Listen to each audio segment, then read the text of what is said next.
আপনি কি লক্ষ্য করেছেন হঠাৎ করে দেশের প্রধানমন্ত্রী সব রাজ্যের মুখ্যমন্ত্রীদের সঙ্গে জরুরি বৈঠক ডাকলেন? কিন্তু কেন? আবারও কি লকডাউন হতে চলেছে?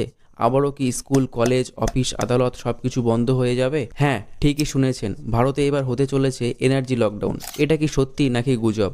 আজকের এই ভিডিওতে পুরো বিষয়টা পরিষ্কারভাবে জানানো হবে, দেখতে থাকুন। এনার্জি লকডাউন আসলে কি? প্রথমেই পরিষ্কার করে নেওয়া যাক। এনার্জি লকডাউন মানে কোভিডের মতো সবকিছু বন্ধ করে দেওয়া নয়।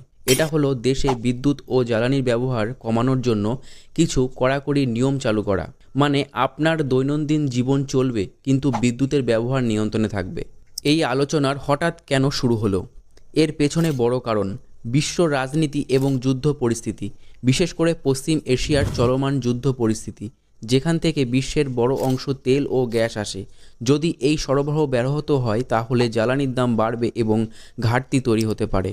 শুধু আলোচনা নয়, বাস্তবেও কিছু দেশ ইতিমধ্যেই কিন্তু পদক্ষেপ নিয়েছে। অফিসের সময় কমানো হয়েছে, লোডশেডিং বৃদ্ধি, বিদ্যুৎ সাশ্রয়ের নিয়ম, এনার্জি কন্ট্রোল। তাই এই বিষয়টা একেবারেই অমূল্যক নয়। ভারতেও কি হতে পারে? যদি পরিস্থিতি খারাপ হয় তাহলে সরকার কিছু ব্যবস্থা নিতে পারে, যেমন এলাকাভিত্তিক নির্দিষ্ট সময়ের জন্য লোডশেডিং, রাত 10টার পর মল এবং বড় বিজ্ঞাপনের আলো বন্ধ রাখা, পিক আওয়ার অর্থাৎ সন্ধ্যা 6টা থেকে রাত্রি 10টা এসি বা গিজার ব্যবহারের নিয়ন্ত্রণ, শিল্প কলকারখানার কাজের সময় কমানো এবং নাইট শিফট বন্ধ করা, অফিসে ওয়ার্ক ফ্রম হোম চালু করা, রাস্তার অর্ধেক আলো বন্ধ রাখা। প্যানিক করার দরকার আছে কি? একেবারেই না। আমরা ইতিমধ্যে কোভিডের মতো কঠিন সময় পার করেছি। এই ধরনের পরিস্থিতির তুলনায় অনেক সহজে সামলানো সম্ভব।